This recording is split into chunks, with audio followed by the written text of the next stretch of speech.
Este mensaje lo compartí hace muy poquito, así que lo tenía bien fresco en la mente. Y bueno, quizás, como mencionaba Ani, tal vez yo lo hubiera compartido más adelante, pero bueno, lo vamos a compartir hoy. Las cosas del destino, como se dice, ¿no?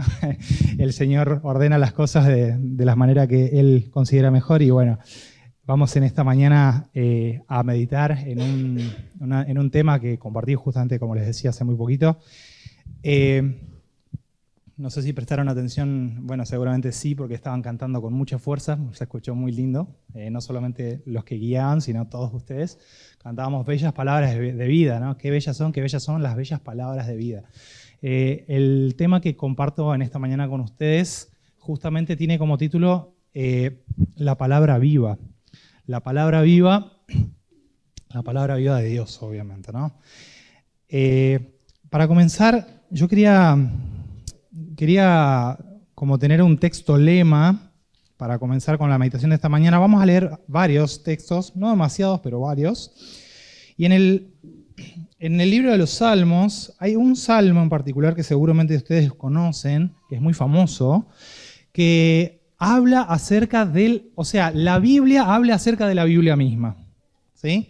Así que ya les dije qué libro, les iba a hacer adivinar sin decirle el libro de la Biblia, pero ya les dije, en el libro de los Salmos, ¿qué salmo ustedes conocen que habla, donde la Biblia habla de la Biblia, habla de lo maravillosa que es la Biblia? No sé si a alguno de ustedes se les viene a la mente algún salmo. 119, y encima dijiste el salmo y dijiste el versículo, ¿no? Lámparas a mis pies tu palabra y lumbrera mi camino, el Salmo 119, el versículo 105. Pero no solamente ese versículo, que de paso es el salmo más largo de toda la Biblia, ¿no? El capítulo más largo de toda la Biblia. Pero en todo el Salmo 119, la Biblia habla de lo maravillosa que es la Biblia, ¿sí? Y vos mencionaste ese versículo de lámparas a mis pies tu palabra y lumbrera a mi camino.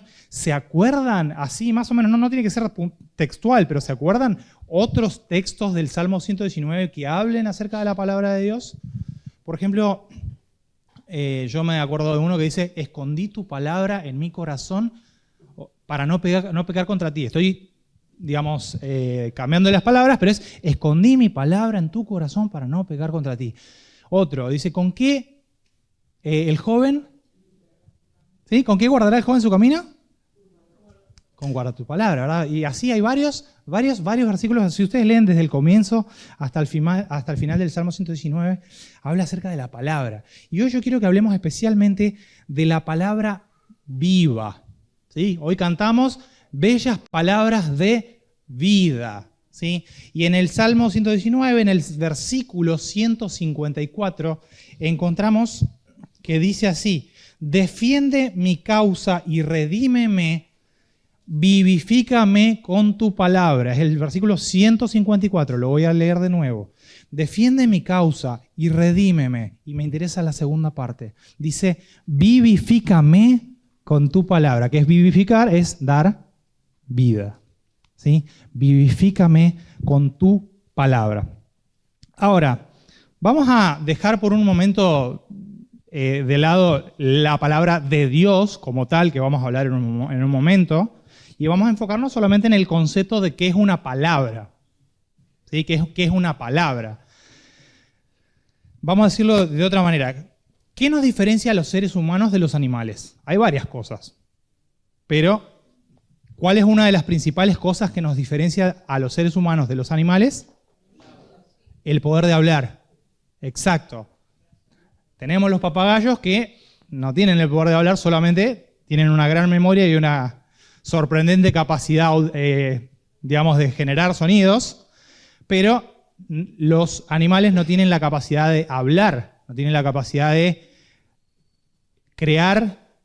O sea, ellos tienen un conjunto limitado de sonidos que ellos hacen para expresar ciertas cosas, ¿verdad? Ellos se comunican entre ellos y entonces marcan territorio, se pelean, se aparean, o sea, tienen cierta comunicación, pero es muy limitada. En cambio, el ser humano tiene esa capacidad que lo distingue de los animales, que es la capacidad de hablar. De paso, ¿qué dice en la historia de la creación, la palabra de Dios que nos dice sobre cuando Dios crea al ser humano, al hombre y a la mujer? Él dijo, vamos a hacer al hombre o a la humanidad, ¿a qué? a nuestra imagen. ¿Sí? A nuestra imagen y semejanza. Dice, y Dios creó al hombre a su imagen y semejanza. Y una de las características de lo que significa de que nosotros fuimos o somos hechos a imagen de Dios, significa que nosotros tenemos esa capacidad de hablar, de crear, de decir frases que... O sea, vos podés crear una cadena de palabras que jamás alguien dijo antes. ¿Sí? O sea, nosotros tenemos el diccionario a nuestra disposición y nosotros combinamos y creamos frases que nunca fueron dichas. Expresamos cosas y por eso tenemos escritores que dicen cosas que nunca fueron dichas. Esa es la capacidad que Dios puso en el ser humano, en nuestra mente, la facultad del habla, la posibilidad de comunicarse, la facultad de poder hablar. Ahora, ¿Dios creó la capacidad de escribir, sí o no? ¿La Biblia lo dice? No, no lo dice. La escritura no fue inventada por Dios. De hecho, en el mundo hoy hay naciones enteras, quizás cada vez menos, pero hay pueblos enteros, etnias enteras, que solamente tienen que su idioma no se escribe, solo se habla. ¿Sí? Hay cada vez menos, ¿no? Porque cada vez se van implementando las formas de escribir, pero hasta el día de hoy hay idiomas que no se escriben, que solamente se hablan y se aprenden hablando, ¿verdad? Y ningún idioma necesita una escritura para poder existir. O sea, Dios creó el habla, la palabra. La escritura vino mucho tiempo después. ¿Sí? La escritura vino mucho tiempo después en la historia, fue inventada por los seres humanos y ya vamos a hablar por qué y las ventajas que tiene la escritura por sobre un idioma que no se escribe. Saben, durante miles de años la humanidad vivió sin escritura y tenían una gran memoria. ¿Sí?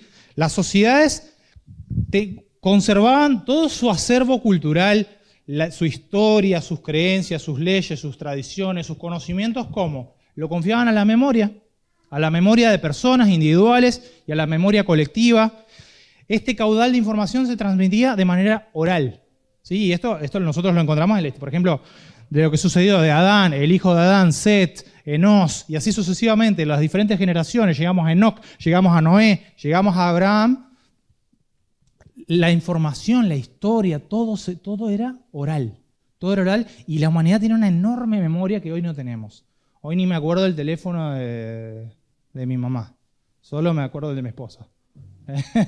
Y hasta ahí llega mi memoria, ¿verdad? O sea, fíjense cómo dependemos ahora de dejarlo registrado. Ya no nos acordamos.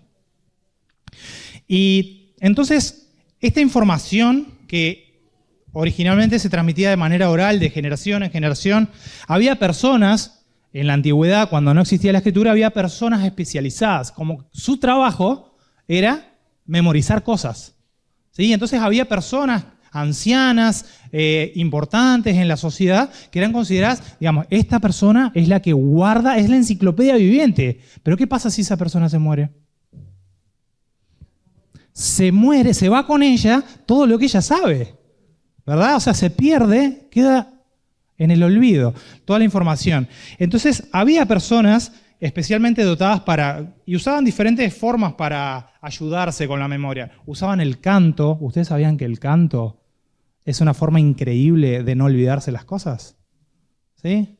Si yo le digo canon, canon, canon, listo. Ya se acordaron de todo, ¿no? O sea, la música, las canciones se graban de una manera que vos decís, hasta el día de hoy uno se acuerda cantitos que cantaba cuando era chiquito. ¿Cómo? Y bueno, el canto es un increíble método de grabar en la memoria. Entonces, en la antigüedad usaban el canto para memorizar cosas, usaban poesía, ¿no? Porque la poesía también ayuda a recordar las cosas. Y también, bueno, empezaron de a poquito a usar algunos jeroglíficos, algunos dibujitos, algunos ayudas de memoria por ahí y allá. Y bueno, y hasta el día de hoy, como les decía, hay sociedades que no escriben y se ayudan con estas cosas para recordar las cosas, ¿no?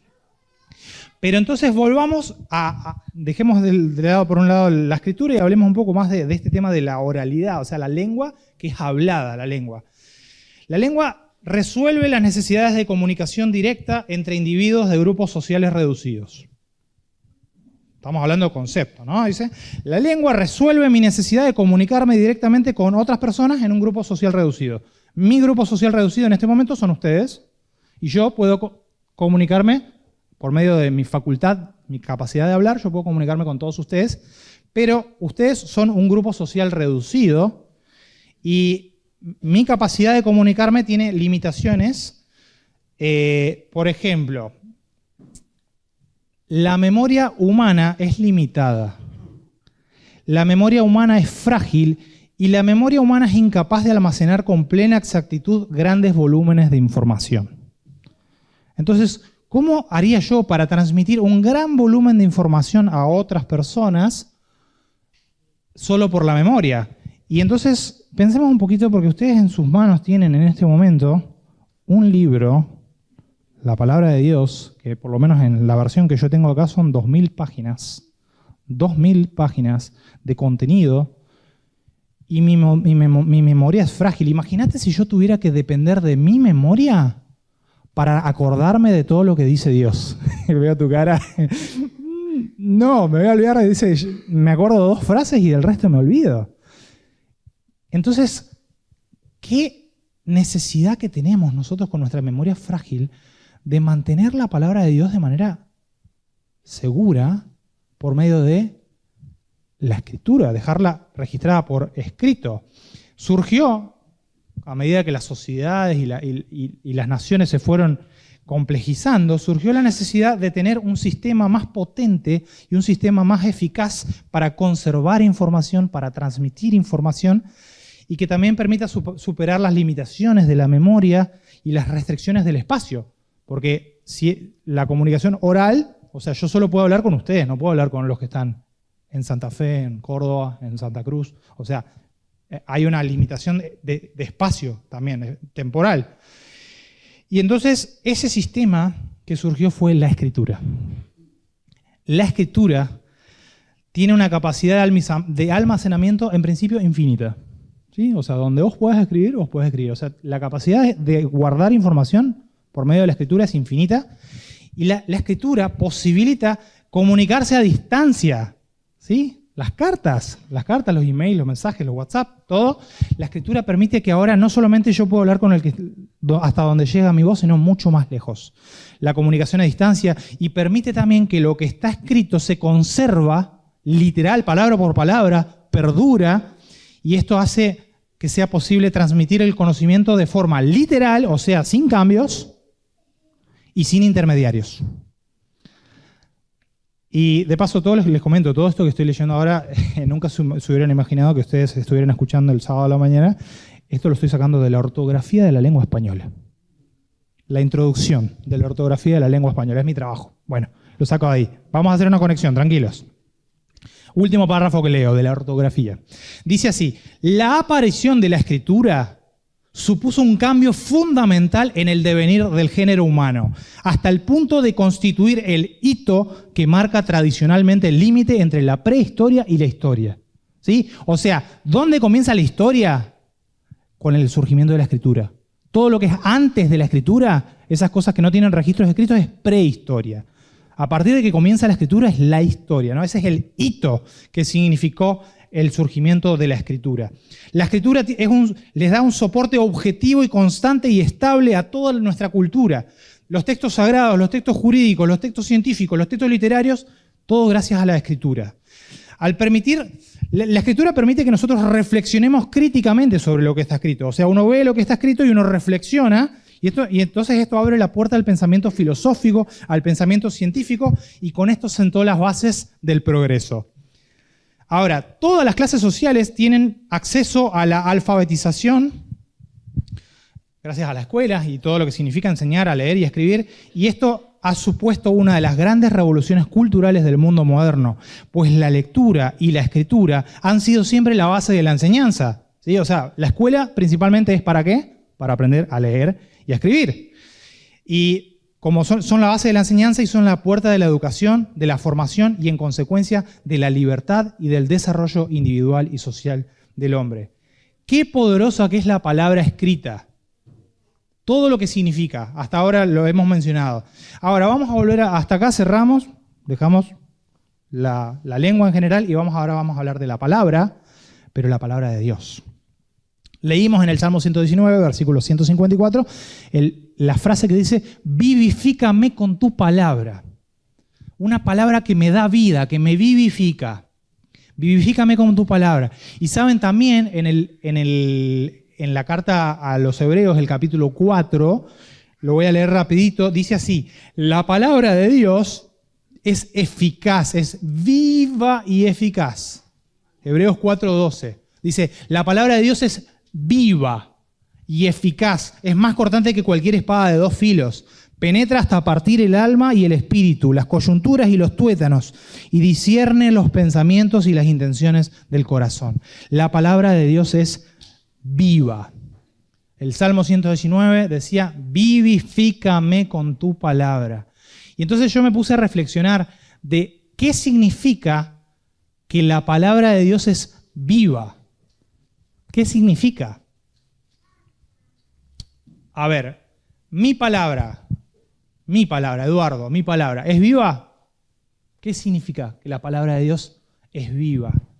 ¿En qué se diferencia de la palabra de Dios de nuestra palabra humana? Vamos a leer el Salmo 33. El Salmo 33, los versículos 8 y 9. Vamos a ver qué hace que la palabra de Dios sea viva. En el Salmo 33, versículos 8 y 9. Salmo 33, versículos 8 y 9. Dice que toda la tierra venere al Señor. Reveréncienlo todos los habitantes del mundo. Y presten atención. Ahora va a decir la causa de por qué. Porque Él dijo y fue hecho. Él mandó y existió. ¿Sí? Acá la palabra de Dios nos dice que Dios, Él dijo y fue hecho, Él mandó y existió. ¿Y a qué nos remite este versículo? ¿En qué nos hace pensar este versículo? La creación. En el principio creó Dios los cielos y la tierra. Dios habló, Dios dijo, sea la luz, y fue la luz. Sí, yo bromeaba, decía, mi palabra, yo digo, yo quiero un auto nuevo. Y sucede nada, porque mi palabra no tiene esa capacidad, pero Dios en su palabra tiene esa capacidad de hablar y dice, lo que Él dice es hecho, lo que Él manda existe. Él dijo y fue hecho, Él mandó y existió. Entonces empezamos a pensar, ¿qué significa que la palabra de Dios es viva? Dios habla y lo que Él dice se hace.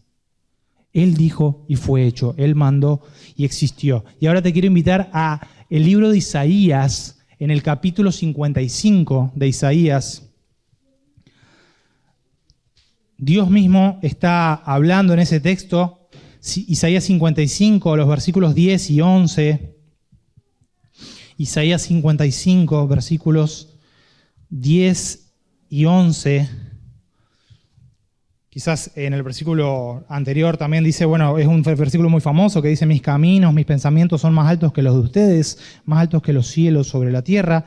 Y entonces el versículo 10, Isaías 55, 10, dice, así como descienden del cielo la lluvia y la nieve y no vuelven allá, o sea, caen del cielo y no vuelven allá, sino que riegan la tierra, la hacen germinar, la hacen producir, y con esto la tierra da semilla para sembrar, da pan para comer.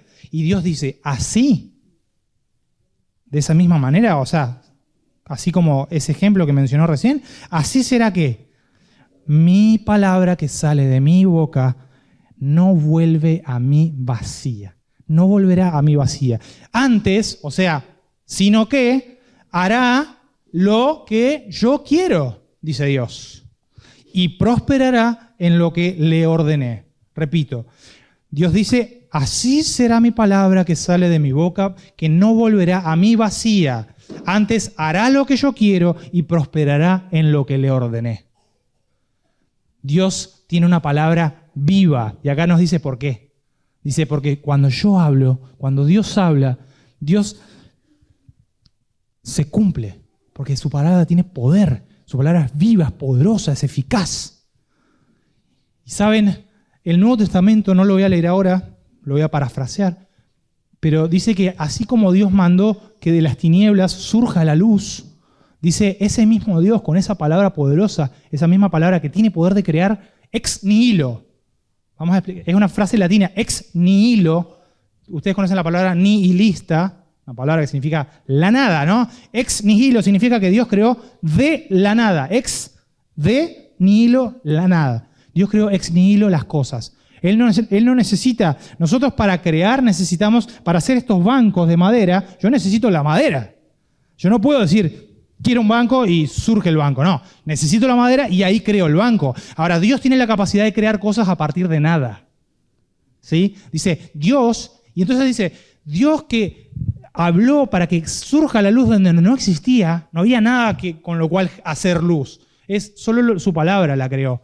Y entonces dice, ese mismo Dios nos llamó a nosotros para que salgamos de las tinieblas, para que pasemos a vivir en su luz admirable. La palabra de Dios.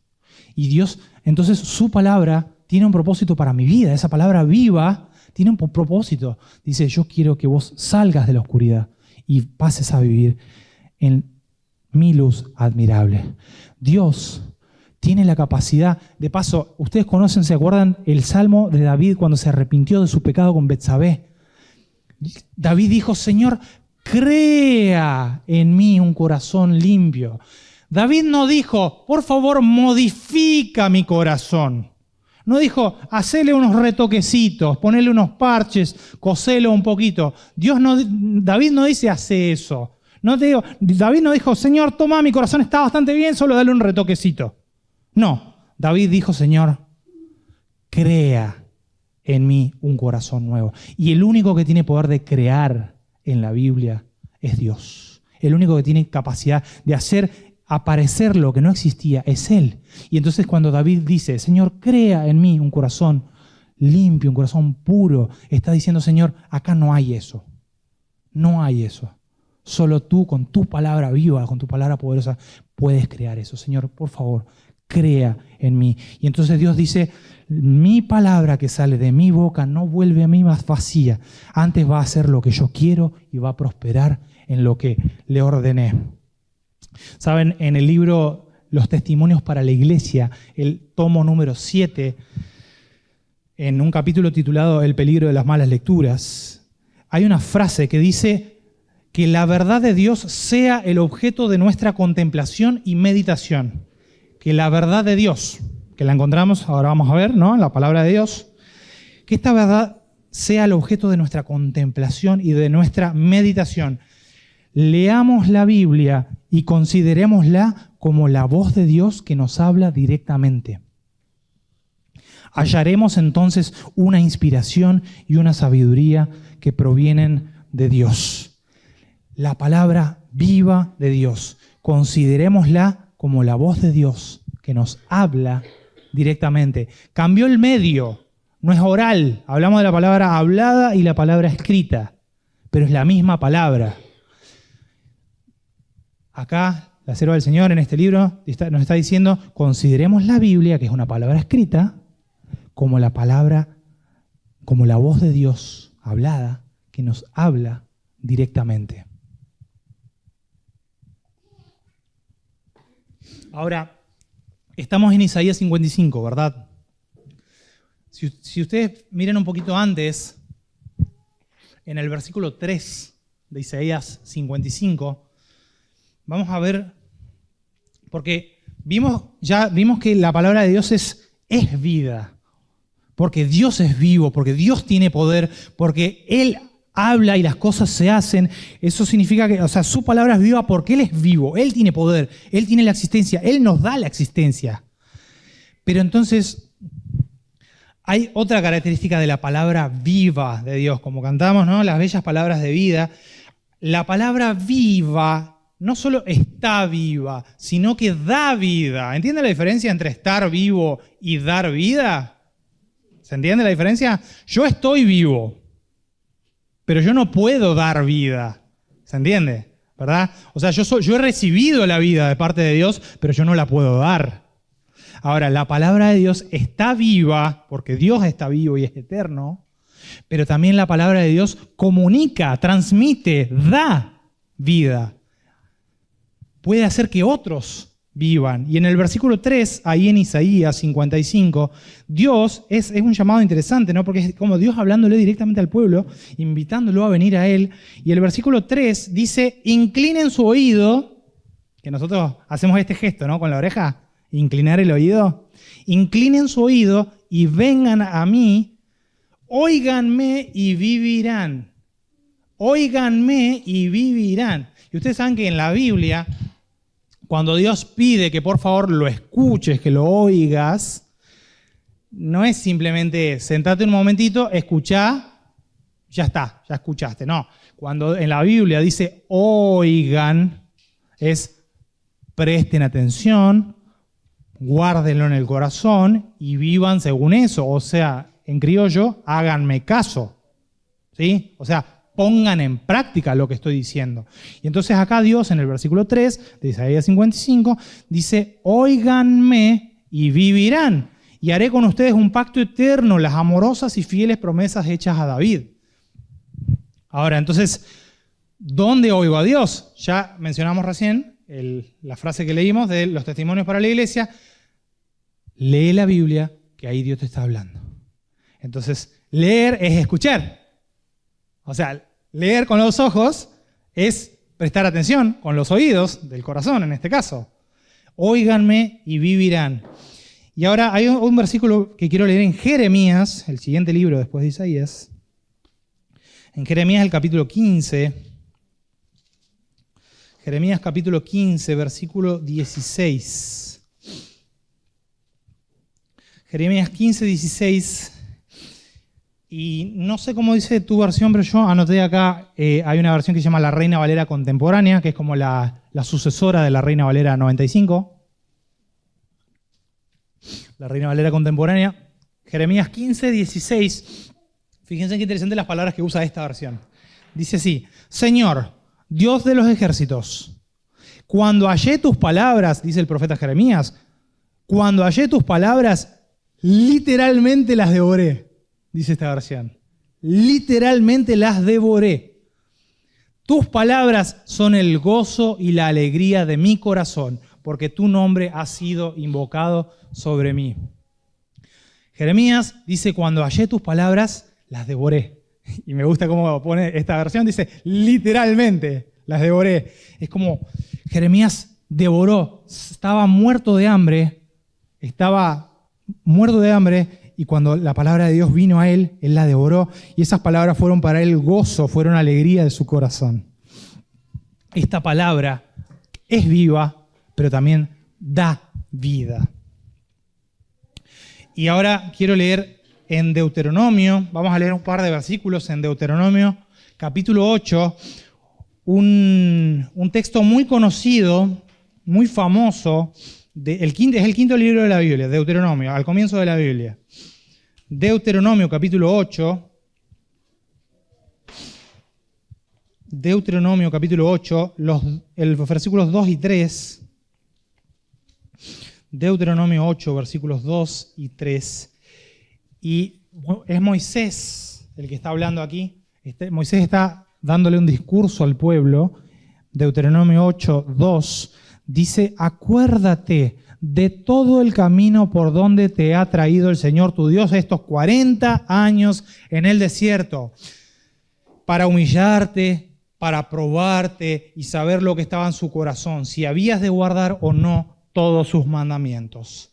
Y Moisés dice así, hablando de lo que hizo Dios, dice, te humilló, te hizo pasar hambre y te sustentó con maná, comida que ni tú ni tus padres habían conocido. Presten atención. Para hacerte saber que el hombre no vive solo de pan, sino de toda palabra que sale de la boca del Señor. Nuestra vida viene de la vida que da Dios. Su palabra nos da vida. El versículo del Salmo 119, vivifícame con tu palabra. De hecho, ustedes conocen, han escuchado el programa de la iglesia, reavivados por su palabra. De ahí viene. O sea, es Tenemos vida por su palabra. Y acá dice, el hombre no vive solo de pan, sino de toda palabra que sale de la boca del Señor. No es solamente una palabra escrita, es una palabra hablada. Dios está vivo, Dios está hablando y Dios quiere que prestemos atención a su palabra. No solo de pan, sino de toda palabra que sale de la boca del Señor. Y en el capítulo 32 de Deuteronomio, capítulo 32 de ese mismo libro, al finalcito de Deuteronomio, versículos 46 y 47, Deuteronomio 32, 46 y 47 dice: fijen en su corazón todas las palabras que les proclamo hoy para que manden a sus hijos. O sea, las nuevas generaciones también tienen que escuchar. Nosotros tenemos que prestar atención para luego enseñárselas a la siguiente generación. Dice, fijen las palabras para que después ustedes se las manden a sus hijos, que obedezcan con cuidado todas las palabras de esta ley. Y fíjense lo que dice el versículo 47 al final. Porque no son palabras vanas, sino que son vida. ¿Vieron cómo se va repitiendo el concepto en tantos versículos que hemos leído? Deuteronomio 32, 46. Las palabras de Dios no son palabras vanas. ¿Qué es una palabra vana? Es aire, es gas, se evapora, se va, no sirve, no vale. Se vacía, ¿no? En cambio, una palabra viva es una palabra que es vida. No son palabras vanas, sino que son vida. Y en Levítico 18:5, lo leo yo, pero si ustedes quieren también lo pueden buscar. En Levítico 18:5, hablando Dios de sus palabras, ustedes saben que las palabras de Dios incluyen mandatos, ¿sí? O sea, Dios no solamente da palabras de decirnos cosas, de yo te creo, yo te amo, yo te salvo, yo te perdono, pero buena parte de la Biblia, especialmente en los primeros libros de la Biblia, Dios dedicaba gastaba sus palabras, entre comillas, usaba sus palabras para decir cosas que tenemos que hacer, ¿sí? De hecho, en el monte Sinaí Él habló los 10 mandamientos. O sea, Dios también habla cosas que nosotros tenemos que hacer. Y en Levítico 18, versículo 5, dice: cumplan mis normas y mis preceptos que dan vida al que los obedece. Yo soy el Señor. O sea, parte de las palabras que dan vida incluyen los mandatos de Dios, los preceptos, las normas. Cumplan mis normas, cumplan mis preceptos. ¿Por qué? Porque dan vida. O sea que vos recibís vida escuchando la palabra de Dios, haciendo caso a la palabra de Dios y especialmente aquí también dice, no ignorando los mandamientos, los preceptos, las normas que el Señor nos da. Y para ir cerrando en esta mañana, vamos a leer 2 versículos más del libro de Deuteronomio. 2 versículos más en Deuteronomio 30. El profeta Moisés, siervo del Señor, Deuteronomio 30, versículo 20, nos da una orden, nos da un mandato, nos arenga y nos dice, ama al Señor tu Dios, atiende su voz. Vean la secuencia. Primero, amen. Ámenlo, o sea, de corazón, ámenlo. Después dice, atiende su voz. O sea, lo amás, pero escuchás lo que dice con atención, prestás atención. Ama al Señor tu Dios, atiende su voz y únete a Él, porque Él es tu vida. Únete a Él. Únete a Él. Y yo quiero enfocarme en esa palabra. Únete a Él, porque Él es tu vida. Y el último versículo que vamos a leer en esta mañana, prestando atención a eso de unirse a Él porque Él es nuestra vida, es en el capítulo 4 de Deuteronomio. Deuteronomio 4:4, y es el último versículo que leeremos en esta mañana. Deuteronomio 4:4, Deuteronomio 4:4 dice, Moisés hablándole a la generación del desierto, porque ustedes saben que una generación entera se murió en el desierto, ¿no? Fueron condenados a morir en el desierto y dijo, los hijos, la siguiente generación, iban a ser los que iban a entrar a la tierra prometida. Y entonces Moisés en ese contexto, en Deuteronomio 4:4 dice, ustedes, le habla a la segunda generación, dice, ustedes que fueron fieles al Señor su Dios, todos están vivos hoy. ¿Sí? La generación anterior no fue fiel, no fue fiel y por lo tanto murió en el desierto. Y Moisés le habla a la generación segunda, que está ahí por entrar a la tierra prometida, y dice, ustedes, los que están vivos hoy, ustedes que fueron fieles al Señor su Dios, todos están vivos hoy. Esta palabra, fueron fieles, es la misma palabra que leímos hace un momento cuando decía, únete a Él. O sea, unirse a Dios, ser fiel a Él. Otras traducciones en este versículo de Deuteronomio 4:4 dice, ustedes los que se allegaron al Señor su Dios, todos están vivos hoy. Allegarse, es una palabra que no usamos mucho, pero ¿qué significa? ¿Qué significa allegarse? Es pegado, pegadito, estar unido, fiel. Ustedes saben que cuando caminan por el campo, a veces uno camina y cuando tiene pantalones largos, ¿qué queda en la botamanga? Los abrojos, ¿no? Los abrojitos que vos pasás y pasás en una planta y te quedan ahí 5 abrojos. Hay diferentes formas. Hay algunos que tienen espinas, hay otros que son pegajositos, ¿no? Sin espinas, pero que son así como unas pequeñas, no sé, unas vainitas chiquititas. Y se pegan, y se pegan, y se pegan. Qué fácil que se pegan a la ropa. Y Dios dice, ¿saben qué? Ustedes, los que se allegaron al Señor su Dios, todos están vivos hoy. Dios dice, apégate a mí, apégate a mi palabra como el abrojo se apega a la ropa. Ama al Señor tu Dios, atiende su voz y únete a Él porque Él es tu vida. Y quiero cerrar en esta mañana con una porción de Elena de White que escribió en un periódico Signs of the Times, o las señales de los tiempos, del 18 de septiembre de 1893. El artículo está titulado El arma contra el engaño de Satanás. Este es un texto que no ha sido publicado en español, pero yo lo he traducido aquí. Va a salir en la revista Adventista del mes que viene. Y presten atención a lo que dice, porque vamos a hablar acerca del poder de la palabra viva de Dios. Leo. Quienes claman a Dios para ser librados del terrible hechizo que Satanás quiere tejer a su alrededor, tendrán en alta estima las Escrituras. Leo de nuevo. Si vos clamás a Dios para ser librado del terrible hechizo que Satanás quiere tejer a tu alrededor, vas a tener en alta estima las Escrituras. Nuestra única seguridad radica en recibir toda la Biblia. Recibir toda la Biblia no tomando solo porciones desconectadas o aisladas, sino creyendo toda la verdad. Tus pies están en una pendiente resbaladiza si desprecias una palabra allí escrita. O sea, no podemos despreciar una palabra de la palabra de Dios sin entrar en peligro. En el momento que hacemos eso, nuestros pies están como en una pendiente resbaladiza.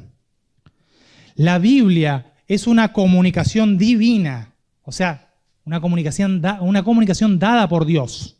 La Biblia es una comunicación divina y es tan ciertamente un mensaje al alma como si Dios nos estuviera hablando con una voz desde el cielo.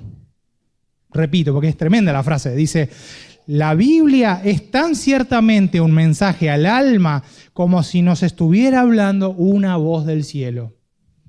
En tu falda tenés la voz que te habla del cielo. Con qué asombro, con qué reverencia, con qué humillación debiéramos acercarnos a examinar las Escrituras para conocer las realidades eternas.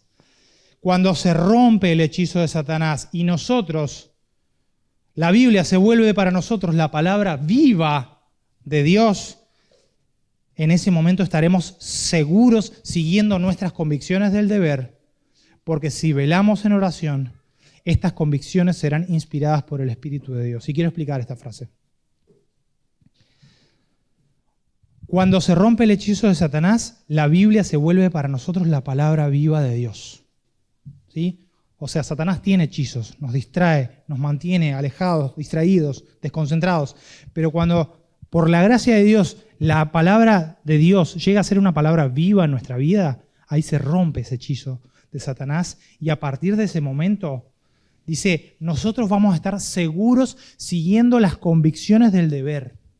O sea, nuestra conciencia nos va a decir, nos va a convencer, una convicción de que este es nuestro deber. ¿Sí? Y dice que si nosotros no dependemos de Dios y de su palabra, muchas veces nuestras convicciones del deber nos llevan para cualquier lado. ¿Sí? La Biblia dice el corazón humano no es nada de confianza. Pero cuando nosotros dependemos de la palabra de Dios, dice que en ese momento nuestra convicción del deber está alineada con la voluntad de Dios, de tal manera que estaremos seguros siguiendo nuestras convicciones del deber, porque si velamos en oración, estas convicciones serán inspiradas por el Espíritu de Dios. O sea, la palabra viva de Dios significa que el Espíritu de Dios empieza a hablarte a tu mente con convicciones de lo que debes hacer. Y vas a estar seguro siguiendo esas convicciones porque estás fundamentado en la palabra de Dios. Cierro. Que cada uno estudie la Biblia sabiendo que la palabra de Dios es tan permanente como el trono eterno. Si te acercas al estudio de las Escrituras con humildad, orando sinceramente para ser guiado, los ángeles de Dios te harán entender sus realidades vivas.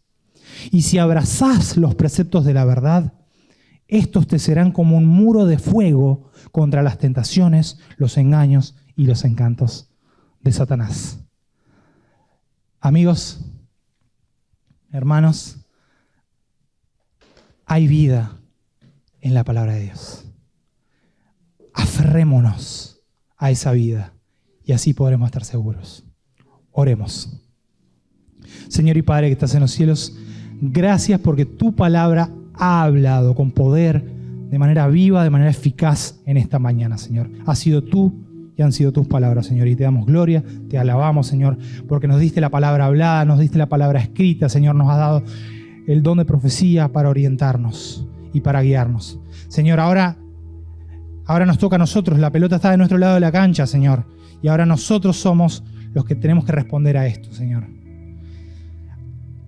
Podemos, Señor, tomar la decisión de ignorar, o podemos, Señor, tomar la decisión de hacer de tu palabra una vida para nosotros, la fuente de nuestra vida, la fuente de la convicción del deber, de lo que debemos hacer, que tu Espíritu Santo nos guíe, nos oriente por medio de tu palabra, Señor. En este momento nos encontramos frente a la decisión que tenemos que tomar y cada uno de nosotros la va a tomar, Señor. No la va a hacer ahora, sino que la va a hacer en el resto de este día, en el resto de esta semana, en el resto del tiempo que continúa, Señor. Y por eso te quiero pedir que si nuestros corazones están oyendo y están respondiendo a tu palabra, Señor, que podamos ser fieles y fieles hasta el final. Oramos en el nombre de Jesús. Amén.